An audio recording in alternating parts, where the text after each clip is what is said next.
Hey folks, I'm John, also known as DorkLovesSports on Twitter and YouTube. I'm Paul Bomba. Welcome back to Airwolf to Rewolf. We're watching episode 7, Fight Like a Dove.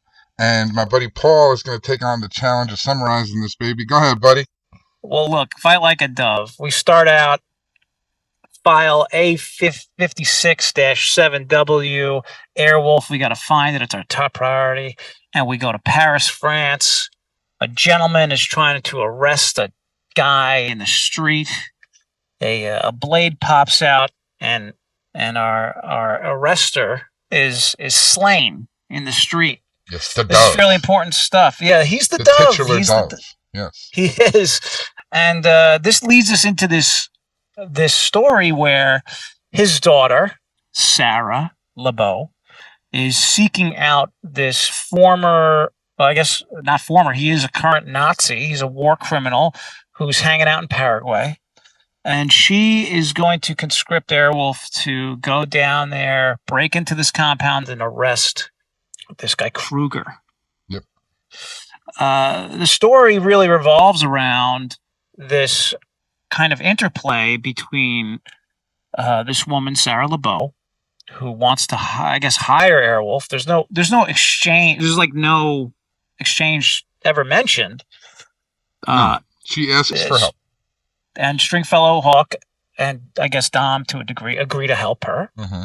And Archangel, who is basically trying to pump the brakes on this whole operation because he has an interest in this because he is the person that is, what is he doing, John?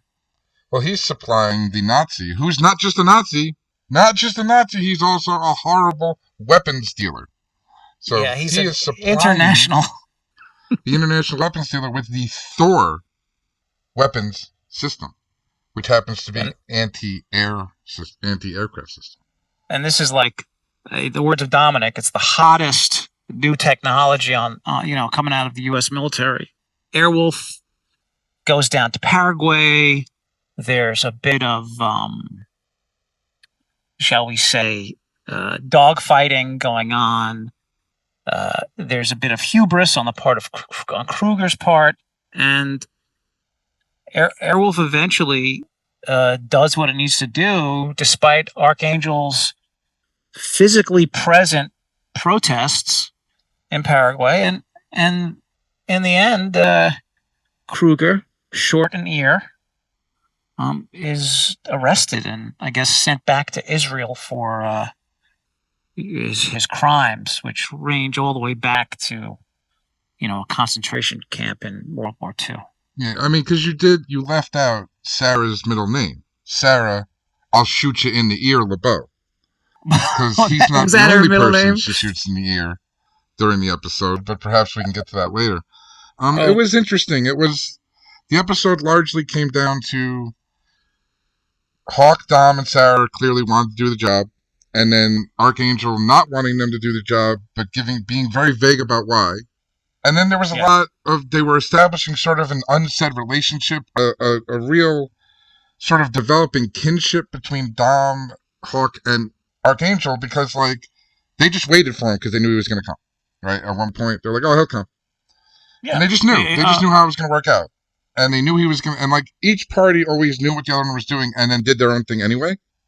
Yeah, I would say that's true. And also, there was a certain prescience to all of the characters throughout the episode. Even when Sarah shows up at the Airwolf hideout,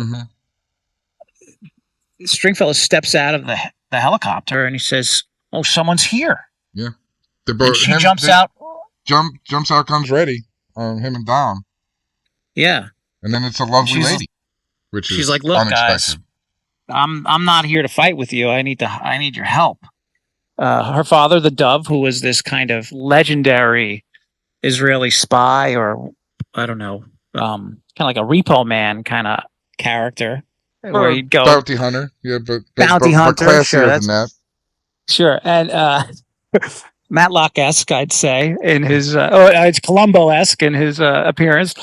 Now, I don't know about you, and and we need to get into our big things because we've Mm-hmm. sort of finished the summary and just sort of chatted now, which I love because I love you, dog. But um, his whole thing, I think you called it Columbo-esque, right? Mm-hmm. How did that track for you when like Morello was talking about him later, and she was all like, "Oh, we all know him. We all met the Dove." Like it was a just a little Yeah. weird, no? Like It's like, are you a super spy that does their job really well? Nobody knows who you are, kind of behind the scenes, or does everybody know who you are? And you go to like spy conventions and like teach well, other spies how to be spies. I don't this know. is the classic Bond question, right? Like I've read. Have you read the internet? Like, and there are Bond connections here. We're gonna get to that. Okay, I have But read the internet, John. yeah. The entire internet.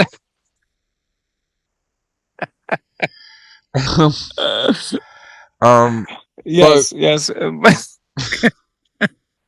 this bad guy's awesome, man. I don't want to get to it right now. Love Colonel Kruger. So Yeah. such an arch villain. I'm off track. All right, let's try to get back. Let's woosah. Have you seen the like conspiracy theories that like Bond's actually his purpose is to be a decoy for real spies? Like that's I why have he's not so seen that theory, but flamboyant and he's always I'm not yeah. So it's I'm actually an not into interesting theory Bond, because but it's like his job is to go in and be all like sleeping with the ladies and drinking shit and like everyone sees him and pays attention to him so that like real spies can do work in the background and actually get things done. The movies taught us that what spies need to be is incredibly charismatic, pretty misogynistic, very, very good with the ladies, and just lucky beyond all recognition. right, yeah. Yeah, you know, he's a good fighter, but you Yeah, know, no, James Bond does the dookie dukes. He does. He's a little. he does. He can get out of some headlocks and Yeah, this sort of yeah, thing. 100%. Houdini-esque. He just shoots But people. He's got his little but the PPK. He's like, but the Bond thing leads directly to an Austin Powers thing. okay. There's an Austin Powers moment in this episode. Not one of my three big things, but Let's say we may cut this out. So let's go. What are you talking about? so Sarah, as you noted earlier, is excellent at shooting people in the ear. I just wildly good at it, almost unfathomably good at it. She is so good. There's two things that could happen here. She's either trying to shoot Archangel and misses and hits him in the ear because she's a bad shot, and she makes an excuse, and then she tries to shoot Kruger, and she misses and she shoots him in the ear in the exact same way. Shot. Right, because maybe like the sight on her gun is like just slightly off. It's slightly off in the same way. So she's going for the headshot and she misses and she gets the ear. Look, I'm not buying that theory. I'm saying she's very, very good at shooting ears, and we've seen people with superhuman aim in this show. Yeah, she's wildly good at it. Okay, because not only does she shoot the ear, but she doesn't shoot the ear. She grazes the ear with a bullet in a surgical fashion, so that no ear is lost. Right? It's just there's just some blood, just like Morella calls it a powder burn. Yes, but I still think he was too far away. He was definitely. It was not close. I mean, she's shooting ears from like 15, 20 feet away. She's not shooting ears from 3 feet away. No, that's for simple people. That doesn't require a Sarah level of expertise. Yeah, it was a beautiful. It's a beautiful skill to have, and you know, if you're Tova Feldshuh and you're developing your character, it's something really to think about as an actor. Like, I'm really good at shooting people in the ear. How does that inform? How does that inform my decisions as a performer, right? I don't know. I mean, there's a great parallel, right? Because theoretically, that means she could basically shoot anyone in anything, right? Like, but this gets me to my point about Austin Powers. Okay, there we go. We were talking about something. Okay, so at a point here, Archangel is driving Sam in this Jeep to the compound. Airwolf is on its way. It's like the final battle. And Archangel pulls over and steps out of the Jeep and he's like, "Look, you got to get out here. You're not welcome here." And she holds a gun up to him, and he says, "Well, what are you gonna do? Shoot me? You're not gonna shoot me." And then she shoots him in the ear, and he says, "You shot me! You shot me!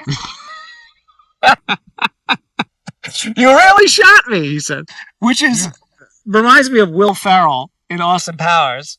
When he's in the chair, like Dr. Evil presses the button, the chair he goes flips down, back, and he falls down. He's like, "I'm very badly burned," and then the door opens, we hear the footsteps, and someone walks in, and boom. Oh, and then he says, "You shot me." Anyway, that was my... Yeah. I love it. I love that. We got a Predator reference in last week's episode. We got an Austin Powers,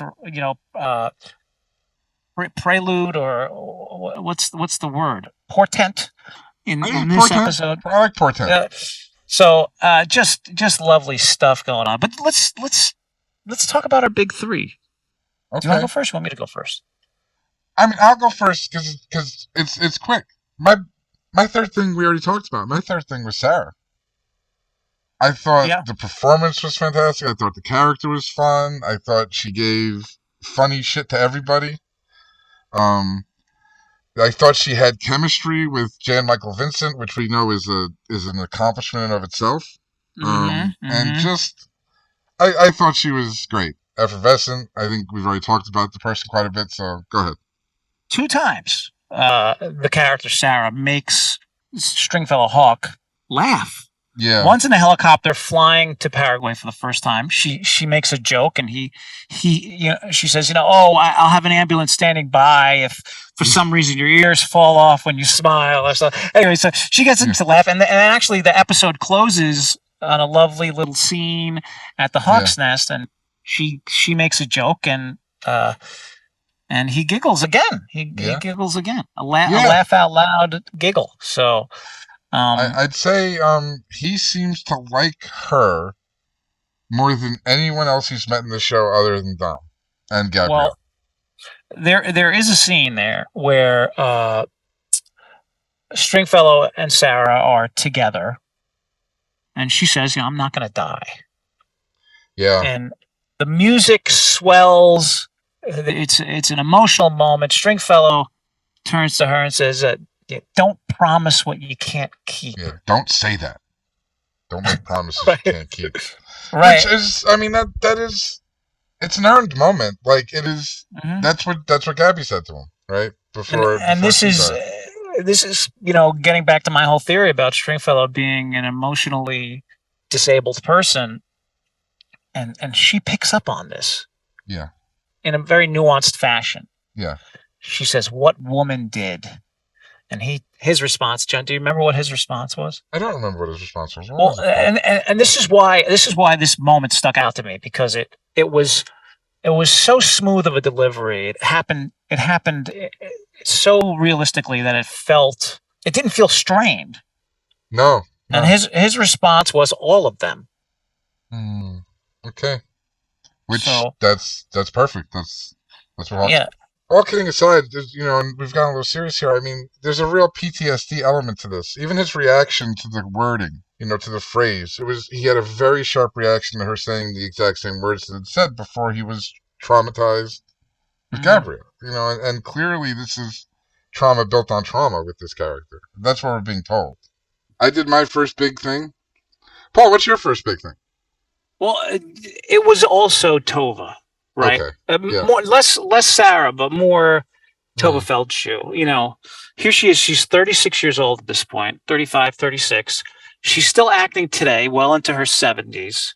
She's a Broadway legend. She's got Emmy Award nominations, Tony Award nominations. I don't think she ever won a Tony, but to be nominated 4 times is pretty remarkable.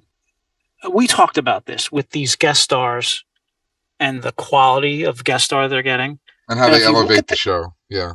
Mm-hmm. If you look at the cast list of this episode, you've basically got your series regulars. You got Stringfellow, you got Dominic, then you got your one recurring guest star, Morella. Yep. Right, and then you have your 2 guest stars. You have Kruger, Walter Gottel. we'll go right, and Tova Feldshuh, and then you have who's the assistant? The Minsky accountant? or I just called him the accountant. Yeah. Yeah, but that's it. That's your whole cast. That's your whole cast for the whole episode. So if you're gonna book somebody, make sure you're getting somebody good, and I think they got someone terrific. My working theory is what we're seeing is kind of the Belisario's power, right? Like they're bringing in people, right? Like William Goddard at this point has been in like 3 James Bond movies. Like he's not, and a ton of other things. Like you know, as you said, like the first line of, I'm not even gonna try it. The first sign of Tova's IMDb thing is Broadway legend, and then there's 60 years of acting credits off Broadway. It's like right. These are real performers who are bringing. I mean, I don't want to be over dramatic, but like some real gravitas, right? Along with Ernest Borgnine to the show, and it's nice because, listen, the helicopter is so cool, right? Like you need we get a lot of helicopter. Yeah, we get a ton of helicopter this episode, unlike some prior episodes. But this brings me to my second big point. Okay, great. I love it. Let's go. Which is, what the hell was going on with Ernest Borgnine in this episode? It wasn't just me, or did his acting feel like so out of touch, especially in that very first scene where we're introduced to Sarah, where she ambushes them in the hideout? Did you pick up on that? I think this is my theory for what's going on with Dom. Sarah is Dom for this show. Like, she's the heart that's interacting with and bringing the humanity out of Hawk. That's usually Dom's job. So, like, he becomes like a sidekick for the sidekick, and there's really nothing for him to do in this episode. Like, he sits in the back, he laughs when she makes jokes, like, he pushes some countermeasure buttons. Like, there's not a ton. And Tova is acting on a level which is very realistic, and I could see, as an actor, I mean, we see this kind of stuff. Hold on, Paul. Inject energy into the scene, but he's acting against a brick wall with Jan Michael Vincent, and then Tova comes in and she's like she like underplays everything. Yeah, very nuanced. So what it felt like to me was Ernest was pushing, and that energy wasn't being picked up on the other side. So he was like left out on an island. They just they hung him out to dry. They sold him out, so to speak. Yeah. And he ended up looking silly. Like some of his performances here they're just laughable. It's just, he's just like saying words. I don't know. It's very weird. It's very weird. And he's usually so, fun to watch and heartfelt and sincere. And in this one, it just didn't ring true to me, which was just off. It was just an off episode for Mr. Borgnine. Okay, great. I'm pulling an audible, Paul, because you just inspired me. I'm changing my number 2 thing. All right, because I need to talk to you about something that I was going to leave out, but I'm bringing it back. Okay. There is a scene in Airwolf where they fly into space in Airwolf, right? Right? They fly straight up into space, right? Yes. So then 86,000 feet up, yes, right? That is the exact number they choose. Thank you for remembering. And I didn't have a major problem with this, right? Like, I was like, okay, this is going to be important later. Then they set up the Thor weapon system, which they need a way to get away from at the end without blowing up. And they fly to space. Let's fly to space. I wrote in the notes, okay, we're going to space. This is the way. What a way to bring this back. This makes sense now. Now, Paul, I have an important question for you. Did they go to space to avoid the missiles? The short answer is yes. They went to space, but there's a big but. Okay. We have an edit here, and we jump ahead. We jump ahead in time, right? Because they go up to 86,000 feet. Dom says, "Oh, there's no sun up here, right? We see out of the horizon, it's like purplish blue. It's like getting dark. I guess they went up into space and they have a very dramatic almost crash, but they pulled up at the last second, and they've learned a new skill. And String says, quote, "This thing's almost a spaceship." Yep. And later Don said, "Well, why did we do this?" Yeah, I was like, okay, we did this because this will come in handy when we're avoiding missiles later. Right. If you're the writer, that's why you did it. But for Stringfellow, he says he just wanted to see if it could be done. Yeah, just cause, yeah. Just to see if it could be done. At the end, when they're doing the missiles, he just basically shoots the ground, and then flies up, and then it blows up the house. But he flies up into space, and the missile is like chasing him, and then the missile dies out, or I don't know, it crashes or whatever. And then the very next shot is Airwolf flying between some trees. So we lose some time in there. But which is so interesting about this Thor system, which is he says that it fires 4 missiles simultaneously, and if one of them misses, one of the other ones will hit, something like that. Yeah. But we see in the test with the Phantom, with this pilot who gets blown up. Yeah. Is that it's like missile, and then third missile. Yep. And then the deadly one, the 4th missile, which led me to think, why don't we just shoot the 4th missile? Why even bother with the other 3? It's weird that they invented a ground-to-air defense system that was built around building dramatic tension. Like that I don't know that that's a good choice. But hey, it's handy for the show, right? Like, that's great. Look. Yeah, well, it didn't sense. Work. Yeah. It didn't work against Airwolf. It did not. It backfires even against Airwolf. It goes very poorly for him. Maybe he should have kept 2. You know. So this is your second point: flying to space. Flying to space, and like why it was poorly used. It was yeah. I loved it. I was going to reference the Archangel storyline. I thought the thing about putting in the the Trojan horse element of it was actually relatively clever, and was able to they got to doubt him and bring him back. It's a weird game they're playing with him where he's trusted, not trusted, trusted, not trusted. But it is part of the show. So yeah, I mean it was like Lando, leading Han Solo into the. Lando's a good analogy. The dining room with Darth Vader in Bespin, and they fly and they turn on the spotlight, and there's Kruger, and right next to him is Archangel, and that was a little bit of a stunner. Mm-hmm. I think for me, I don't know. No, it was. They gave you a little hint because they were jammed, and he's only has our frequencies, right? Mm-hmm. So so they gave you a little thing, but yeah, it was a nice reveal when the lights came on and Archangel was actually there.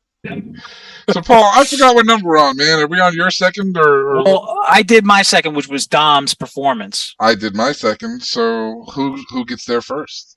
You want to go? I'm gonna go first. Yeah, I want to go first. All right. And there's a scene here, John, which is Kruger at the pool. Do you remember the scene? Kruger at the pool, yeah, because he's he's got to have 3 bikini-clad beautiful women because he's Kruger. Right. So they had just sent the F4 Phantoms after Airwolf, and Airwolf dispatches them with these. These guys only shoot 2 missiles, 2 planes. Only two. Only 2 missiles. Airwolf takes care of the missiles, turns around, blows up the jets. No lickety split, no big deal. So he's sitting at the pool, and the accountant. Yes. He comes up and goes, "Oh, the helicopter is coming back. It's going to come back. They're coming for us." And I don't know what he says. What does he say? I could get millions even for the pieces. Oh yeah, right.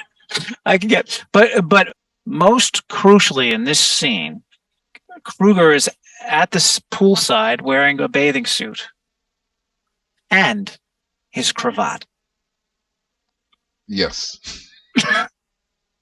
He's in a bathing suit. He's got no other clothing on, right? Yes, but he has his silk cravat, which got my gears turning because a couple of episodes ago I talked about Archangel's white eye patch. Yeah. Right. And perhaps having special powers. And we've talked about the firm members only wearing white, and how costume is indicative of a lot in this show. So I got to thinking, what's up with this costume stuff? So I looked up who was the costume designer for Airwolf. Who's the costume designer for Airwolf, Paul? His name is Jean-Pierre Dorliac. I don't know how to pronounce it. Jean-Pierre Dorliac. And this guy's resume is a mile long. We're talking about Battlestar Galactica. Okay. We're talking about Airwolf. We're talking about Knight Rider. We're talking about Quantum Leap.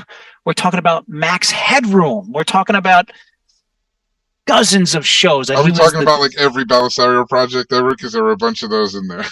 I didn't see a Magnum PI on that list, but it's clear to me that Dorliac had a very wide latitude, and that he was making creative choices. To me, maybe silly, but and he comes from a theater background, so that also tells you something. Yeah, I had enough. When I saw the cravat, was one cravat too far. You were just like, that's it. No further. That was the cravat that broke my figurative camel's back. But I just needed to look like, what the hell is going on here? And three women in bikinis, and you're looking at a cravat. See, me and you, we're focused on different things in that scene, I guess. Yeah, I suppose, but it was jarring to me that he was wearing this cravat. Like, there's like a scene where he's like sipping something, and in the foreground of the scene, you've got a bare leg, and you got a woman behind him with cleavage exposed, and he's laying back, and he's got this cravat running from his belly button all the way up his neck. It's jarring. It is. The whole scene's jarring, Paul, because it's not a poolside. It's like a pond side, right? Uh-huh. They're sitting in grass. Like, there's three women, not in the show before. Just found three women, I guess, because Bad Guys Are Us has bikini-clad women. And it's just, I think the point of the scene is to be jarring. It's just, it's a lot. It's a lot. It's very... This transitions because my big thing is that we actually have a Bond villain. Like, this is a Bond in every way. The guy played Bond villains through like 3 different Bonds. What was his name? Gogol, General Gogol. He always plays bad guys, right? And he is so arch, man. It's great. He plays the piano dramatically at one point as people get blown up. It's just, he's hanging out at a cravat at the pond with his bikini women. Like, he at one point actually gives a bad guy speech about how he runs the world. This dude is full on megalomaniacal Nazi / international weapons dealer. He is all the cartoon baddie you could possibly want. And they hired like one of the creators of Cartoon Baddie to do it. Like, it was, for me, it was a lot of fun. He says the line to the accountant, like, money is useless if you're dead. Yeah. Which I loved, especially from a bad guy, because it's like so refreshing. Yeah. Oh, right. Yeah, there's a scene in the accountant where his accountant's like, I think it's the piano scene, and he's like, "Are you a coward?" And the guy's like, "Yes," and he's like, "I appreciate you answering honestly. Can I leave?" "No, you're gonna die with me." But he gets hit but the missile that he fires, number 4, Airwolf spins around, launches like some missiles into the house. The house goes on fire. It flies through the fire. And this is I'm connecting the dots here. The missile catches that heat signature, goes right into the fire. My interpretation as well. And he's standing there like they throw some soot on him. Yeah. And like, my house just got blown up. I'm standing here like this. And then Sarah pops out. She's like, "I'm going to shoot you in the fucking ear, man." Yeah. They're like, "No, don't kill her." It's like, okay, but I'm going to take his ear, motherfucker. All right, Paul. I think we have covered this episode of Airwolf. And we have just completely drenched it. We've done okay. I'm gonna say goodbye, folks. I'm John. Paul, do you want to say goodbye? Goodbye.